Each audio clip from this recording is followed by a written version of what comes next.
శ్రావణ మాసం దక్షిణాయనంలో వచ్చేటటువంటి మాసములలో చాలా గొప్ప మాసం. ఎందుచేత అంటే ఈ శ్రావణ మాసం లక్ష్మీప్రదం. లక్ష్మి కావాలి అని కోరుకోని వాడు లోకంలో ఎవరుంటాడు? లక్ష్మి అన్న మాటకే అర్థం ఏమిటంటే అందరూ ఆమె యొక్క అనుగ్రహము కొరకు ఎదురు చూస్తారు. ఏ తల్లి అనుగ్రహము కొరకు లోకములో ఉన్న సమస్త ప్రాణులు ఎదురు చూస్తాయో, ఏ తల్లి యొక్క అపాంగ వీక్షణము అంటే ఇలా తిన్నగా కూడా ఆవిడ చూడక్కర్లేదు, ఇలా కడగంటి చూపు చూస్తే చాలు. యద్భ్రూభంగాః ప్రమాణం స్థిరచర రచన తారతమ్యే మురారే వేదాంతాః తత్వచింతాం మురభిదురసి యత్పాదచిహ్నైత్తరంతి భోగోపోద్ఘాతకైలీచులిఖిత భగవత్వైశ్వరూప్యానుభావ సానశ్రీః అస్మృణీతాం అమృతలహరిధీలంఘనీయైః అపాంగైః అంటారు పరాశర భట్టర్లు. అపాంగైః అమ్మవారు ఇలా చూస్తుందిట, కడగంటి చూపు అంతే. ఆ ఒక్క చూపు చేత ఒకడు మహదైశ్వర్యవంతుడవుతాడు. అమ్మవారికి యశస్విని అని ఒక పేరు లక్ష్మీదేవికి. యశస్విని లలిత కవనివ్వండి, పార్వతి కవనివ్వండి, లక్ష్మి కవనివ్వండి, సరస్వతి కవనివ్వండి, ఆ పేరు ఉంటుంది తప్పకుండా. యశస్విని అంటే కీర్తినిచ్చున్నది అని. కీర్తి మనిషి జీవితంలో సంపాదించి తీరవలసినటువంటి విషయం. అందుకే భూపసభాంతరాళవన పుష్కళవాక్యతురత్వ మాజి బాహాపటు శక్తియున్ యశమునందనురక్తియు ప్రకృతి సిద్ధ గుణంబులు సజ్జనాళికిన్ అంటాడు భర్తృహరి. మంచి కీర్తితో నేను ఉండాలి అన్నది సద్బుద్ధి కలిగినటువంటి ఎవరికైనా ఆశయంగా ఉంటుంది. అటువంటి కీర్తినివ్వగలిగినది ఎవరు అంటే అమ్మవారు. అటువంటి లక్ష్మీదేవి యొక్క కటాక్షాన్ని పొందడానికి అన్ని విధముల యోగ్యమైనటువంటి కాలం ఏది అంటే శ్రావణ మాసమే. అందుకే శ్రావణ మాసంలో వచ్చేటటువంటి పౌర్ణమి యొక్క పేరు కూడా శ్రావణి. శ్రవణం నక్షత్రంతో పౌర్ణమి నాటి చంద్రుడు ప్రకాశిస్తే దానికి శ్రావణ మాసము అని పేరు. శ్రావణ మాసానికి ఒక విశేషమైనటువంటి లక్షణం. ఈ శ్రావణ మాసంలోనే పౌర్ణమి తిథి నాడు యజ్ఞోపవీతం వేసుకుని ఈ విద్యార్థులందరూ కూడా వేదం చదువుకోవడం మొదలు పెడతారు. ఉపాకర్మ అని వేదాధ్యయనం ప్రారంభం చేస్తారు. ఈ కాలమే అన్ని విధములైనటువంటి ఐశ్వర్యములు ఇవ్వడానికి కారణమవుతుంది. చాలా తేలికైనటువంటి విధానంతో విశేషమైనటువంటి ఫలితాల్ని కురిపించేస్తుంది. ఈ కాలమే ప్రధానముగా సౌభాగ్యాన్ని, సంతానాన్ని కాపాడుకోవడానికి యోగ్యమైనటువంటి కాలమై ఉంటుంది. అందుకే మీరు చూడండి, శ్రావణ మాసంలో వచ్చేటటువంటి నక్షత్రం శ్రవణం నక్షత్రంతో చంద్రుడు కలిస్తే ఆ శ్రవణం నక్షత్రం విష్ణు తారకం. శ్రవణం నక్షత్రం శ్రీ వెంకటేశ్వర స్వామి వారిది. శ్రవణం నక్షత్రం విష్ణు తారకమైనది కాబట్టి అది స్థితికారకత్వంతో ఉంటుంది. అంటే రక్షణ శక్తిని ప్రసరణం చేస్తుంటుంది ఎప్పుడు. అంత విశేషమైన కాలం. ఈ కాలంలో శుక్లపక్షంలో వచ్చేటటువంటి పంచమి గరుడ పంచమి, నాగపంచమి అని రెండు పేర్లతో పిలువబడుతుంది. అవి రెండు విరుద్ధ ప్రాణులు. గరుడు ఎక్కడుంటాడో అక్కడ పాము ఉండదు. పాము ఎక్కడుంటుందో అక్కడ గరుడు వస్తే దాన్ని చీల్చేస్తాడు. అవి రెండు పరస్పర శత్రుత్వం కలిగినటువంటి ప్రాణులు. అటువంటి రెండు ప్రాణుల యొక్క ఉపాసనకి సంబంధించినటువంటి తిథి నాగపంచమి లేదా గరుడ పంచమి. అదేమిటి అలా ఎందుకు వస్తుంది శ్రావణ మాసంలో? అసలు చాలా జాగ్రత్తగా మీరు ఆలోచన చేస్తే పామును పూజించుట అన్న మాటని జాగ్రత్తగా అర్థం చేసుకోవాలి. పాముని పూజించుట అంటే కేవలం లౌకికంగా పాముని పూజించుట అన్న వరకు మాత్రమే పరిమితమైపోదు. పాము నాగదేవతగా అధిష్టానమైనటువంటి దేవతకి కొన్ని విశేషమైనటువంటి శక్తులు ఉంటాయి. అవి సంతానకారకములవుతాయి. అందుకే సాధారణంగా సంతానం కలగకపోతే దోషం ఎక్కడుంది అంటే ఏదో నాగదోషం ఉంది అని నిర్ధారణ చేస్తూ ఉంటారు. అథవా అలా కాకపోతే సుబ్రహ్మణ్యేశ్వర స్వామి వారి యొక్క అనుగ్రహం చేత సంతానం కలుగుతుంది అని. సుబ్రహ్మణ్యుడు జంటనాగులుగా ఎక్కువగా దర్శనమిస్తూ ఉంటాడు. దేవాలయాల్లో కూడా ఊర్ధ్వముఖంగా ఉన్నటువంటి పెనవేసుకున్న జంటనాగులుగా పూజింపబడుతూ ఉంటాడు.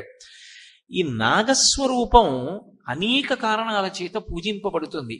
పాము దానిలో ఉన్నటువంటి విషము వలన భయకారకము.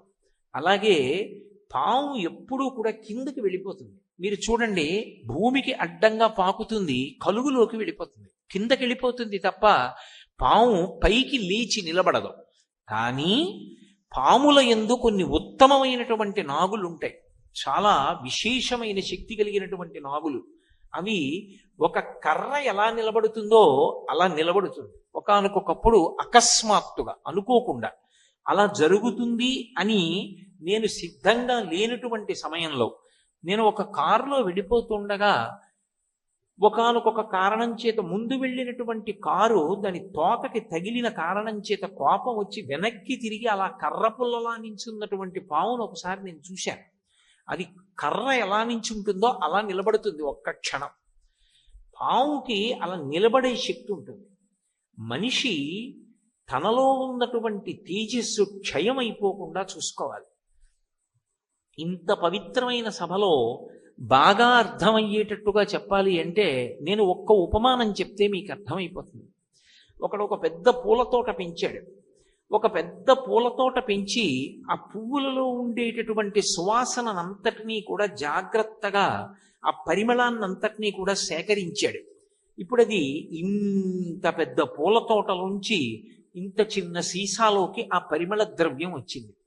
ఇప్పుడు ఇంత కష్టపడి సేకరించిన పరిమళ ద్రవ్యాన్ని తీసుకెళ్లి ఒక మురుగుడు గుంటలో పోసేశాడు. ఏమైనా ఉపయోగం ఉందా? ఉపయోగం ఉండదు. మనిషి యందు వీర్యము అని ఒక మాట, వీర్యము తేజస్సు, అది అని అస్తమానం లౌకికమైనటువంటి కోర్కెలు కలిగి విశేషమైనటువంటి కామంతో అధోముఖంగా ఎవరు తన తేజస్సుని కోల్పోతూ ఉంటాడో వాడు ఊర్ధ్వముఖ చలనం చెయ్యలేడు. పరమేశ్వర పథంలో యోగమునందు కూర్చోవడం సాధ్యం కాదు. మీరు చాలా జాగ్రత్తగా గమనించండి.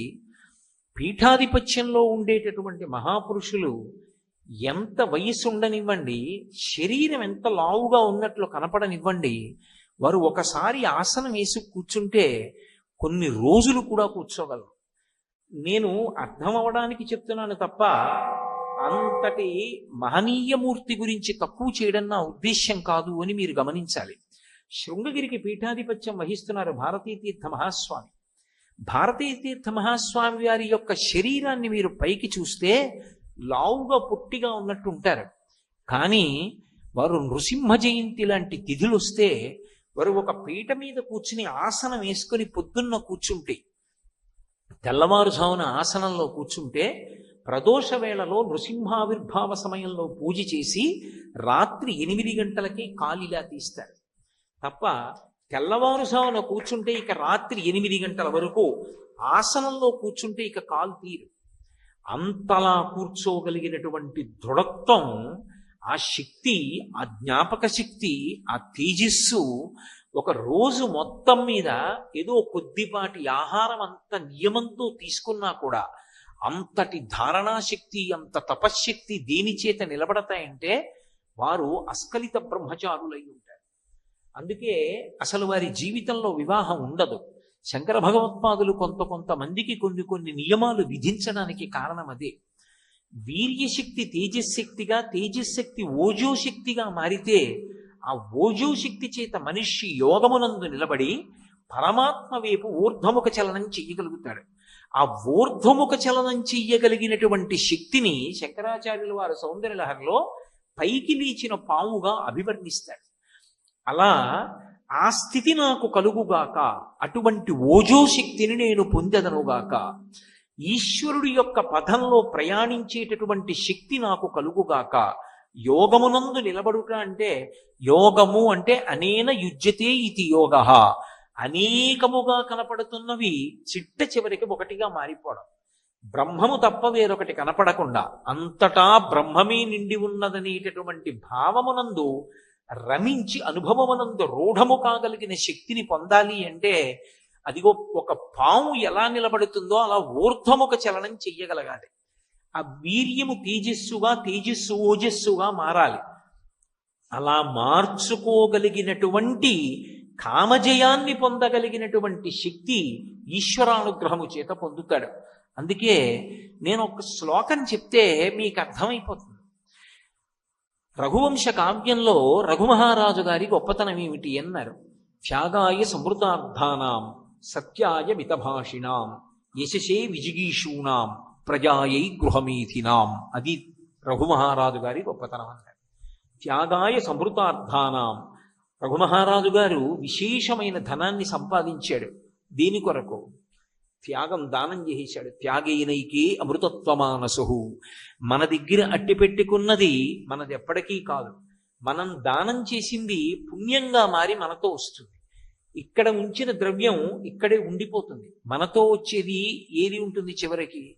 కింవానేన ధనేన వాజికరిభిప్రాప్తేన రాజ్యేన కింవా పుత్ర కళత్ర మిత్ర పశుభిర్దేహేన గేహేన కిం జ్ఞాతైతక్షణభంగురం సపతిరోత్యాద్యం మనోదూరతః స్వాత్మార్థం గురువాక్యతో భజ భజ శ్రీ పార్వతీ వల్లభం అంటారు శంకర భగవత్పాదులు.